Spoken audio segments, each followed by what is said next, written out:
Good afternoon, all dear students. Today we are going to discuss about a new topic in your syllabus, the development of agriculture. The development of agriculture. Agriculture का development कैसे हुआ है, क्या क्या procedure है agriculture का development होने का, क्या सिंबल है कि पता चलेगा सबको कि एग्रीकल्चर का डेवलपमेंट हुआ है, गवर्नमेंट का क्या क्या प्लानिंग है और जनरल प्लानिंग क्या क्या है एग्रीकल्चरल ग्रोथ करने का लिए। एक कंट्रीज का हो सकता है, एक स्टेट का हो सकता है, पर्टिकुलरली एक प्लेस का हो सकता है। एग्रीकल्चर किस तरह से एग्रीकल्चर डेवलप हुआ है।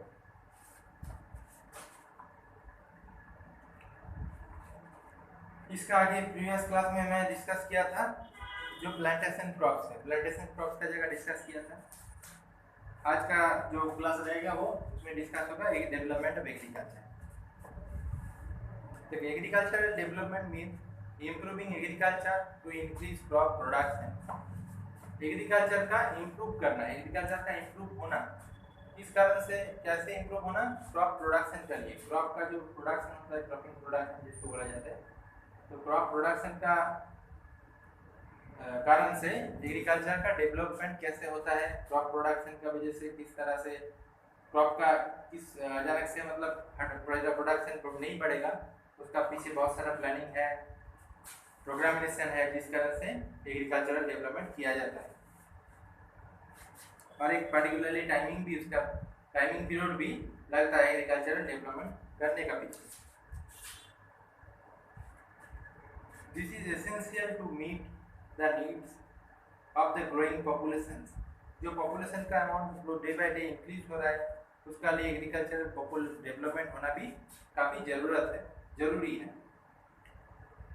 This can be done by the bringing more area under crop cultivation, increasing the variety of crop, using better quality seeds, manual seeds, chemical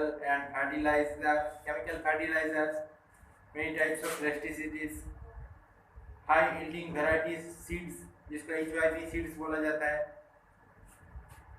mechanization of agriculture and another way of the increasing agricultural productivity। ये जितना सारा कारण है उसका पीछे, उसका कारण का वजह से एग्रीकल्चरल डेवलपमेंट होता है। एग्रीकल्चरल जो प्रोडक्शन है एक कंट्रीज में, एग्रीकल्चरल प्रोडक्शन का ग्रोथ होता है, एग्रीकल्चरल प्रोडक्शन का डेवलपमेंट होता है, डेवलप होता है। इसी तरह से डे बाय डे इंक्रीज हुआ है एग्रीकल्चरल ग्रोथ, एग्रीकल्चरल जो डेवलपमेंट है वो धीरे धीरे बढ़ा है। India economy is based on the agriculture. India का जो इकोनॉमी है, इंडिया का इकोनॉमी जो बैकग्राउंड है, इंडिया का इकोनॉमिकल कंडीशंस है, क्योंकि इंडिया एक एशियन टाइमिंग का कंट्रीज था, अभी धीरे धीरे वो डेवलपिंग कंट्रीज है। अभी तक डेवलप होने का जो प्रोग्रामेशन है वो इंडिया में चल रहा है, वो अभी तक कंप्लीट नहीं हुआ है। तो इंडिया का जो एग्रीकल्चरल एक्टिविटीज है वो एग्रीकल्चर के ऊपर डिपेंडेबल इंडिया का इकोनॉमी है। More than 70% of population is dependent on agriculture for its livelihood. India में 70% से भी ज़्यादा पॉपुलेशन, तो मैक्सिमम 70% पॉपुलेशन एग्रीकल्चर के ऊपर डिपेंडेबल है। इस कारण से उसका लिवलीहुड, उसका जो रोज का खाना रहता है, उसका वजह से वो एग्रीकल्चर के ऊपर डिपेंडेबल है। इंडिया में टोटल 70% पॉपुलेशन।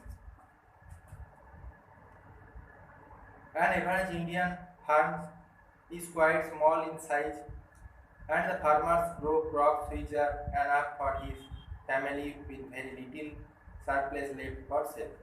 जो ज़्यादा से ज़्यादा प्रोडक्शन होता है वो उसका फैमिली में खाने का पर्पस यूज हो जाता है, बहुत ही कम अमाउंट रहता है जो जिसका प्रोडक्शन का जो वो सेल करता है इंडिया में।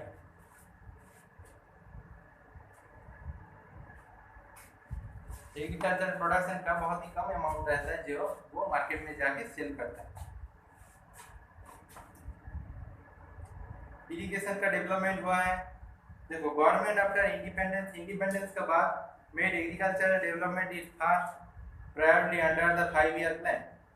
क्या किया है गवर्नमेंट आफ्टर इंडिपेंडेंस? जब इंडिपेंडेंस हो गया, आज़ादी मिल गया इंडिया में, उसके बाद गवर्नमेंट बहुत सारा एग्रीकल्चरल प्लानिंग बनाया, जिसको 5 ईयर प्लानिंग बोला जाता है। 5 साल का जो प्लानिंग रहेगा, किसका लिए? एग्रीकल्चरल ग्रोथ करने का लिए, एग्रीकल्चरल डेवलपमेंट करने का लिए। जिसको 5 ईयर प्लानिंग बोला जाता है। The green revolution took place in the 1960। इसी कारण से एग्रीकल्चरल 5 ईयर प्लानिंग का वजह से ग्रीन रिवोल्यूशन हुआ। एग्रीकल्चरल प्रोडक्शन जो है वो ऑल इंडिया में बहुत ही डेवलपमेंट किया, इस कारण से इंडिया में ग्रीन रिवोल्यूशन हुआ। ठीक, the green revolution has brought in a lot of changes in agriculture. इसका वजह से ग्रीन रिवोल्यूशन की वजह से एग्रीकल्चर जो है इंडिया का बहुत सारा चेंज आया इंडियन एग्रीकल्चरल परसेप्शन में। The government has started providing crop loan with which the farmers can buy HYB or high yielding varieties of seeds that are generally modified or higher yield।